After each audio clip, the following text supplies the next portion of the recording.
यह एक सच्ची और आंखों देखी घटना है। हमारा गांव गोंडा जिले में पड़ता है। यह उस समय की बात है जब गांव में 18-19 साल की उम्र में सब लड़कों की शादी हो जाती थी।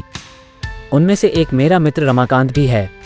उसकी शादी 3 साल पहले हो चुकी थी और अब उसका गौना भी आ गया था। उसकी बीवी बहुत निडर थी। इसको मैं निडर इसलिए बता रहा हूँ क्योंकि उसकी निडरता एक दिन बहुत भारी पड़ गई थी।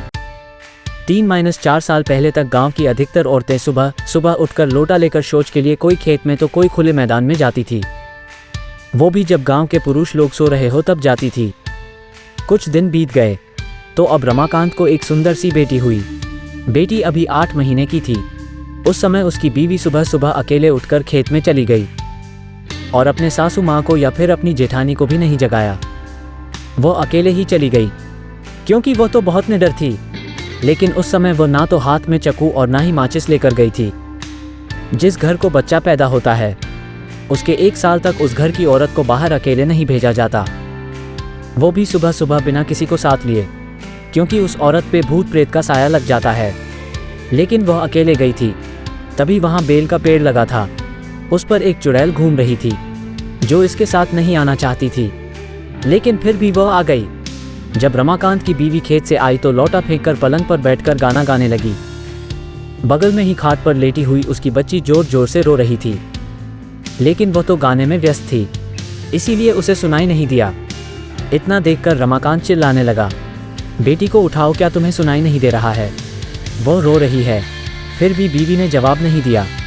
तब तक रमाकांत की भाभी आ गई और वो समझ गई कि यह कौन है और रमाकांत को इशारा किया कि जाओ दादाजी को बुला लाओ। इतना सुनते ही रमाकांत समझ गया कि मेरी बीवी के ऊपर कोई चुड़ैल का साया है। तभी भाभी ने दादाजी का नाम लिया। तब तो रमाकांत पलंग पर बैठकर दादागिरी झाड़ने लगा और बोला कि तुम कौन हो? यहाँ पर क्यों आई हो? क्या तुम मुझसे शादी करना चाहती हो? तब तक गांव की कुछ औरतें और कुछ पुरुष मजा लेने के लिए इकट्ठा हो गए। चुड़ैल ने कहा कि मुझ में तुम्हें क्यों दिलचस्पी हो रही है?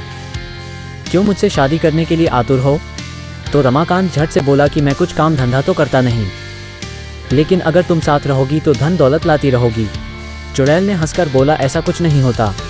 हमारे में भी कोई ना कोई मुखिया जरूर रहता है जो धन दौलत की रखवाली करता है।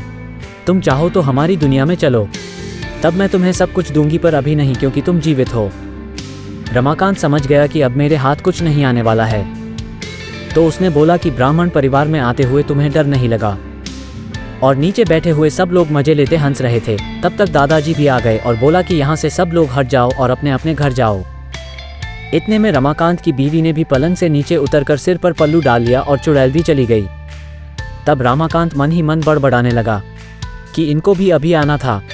अगर थोड़ी देर बाद आते तो क्या पता मैं भी मालामाल हो जाता। बेचारा रमाकांत बहुत दुखी हो गया।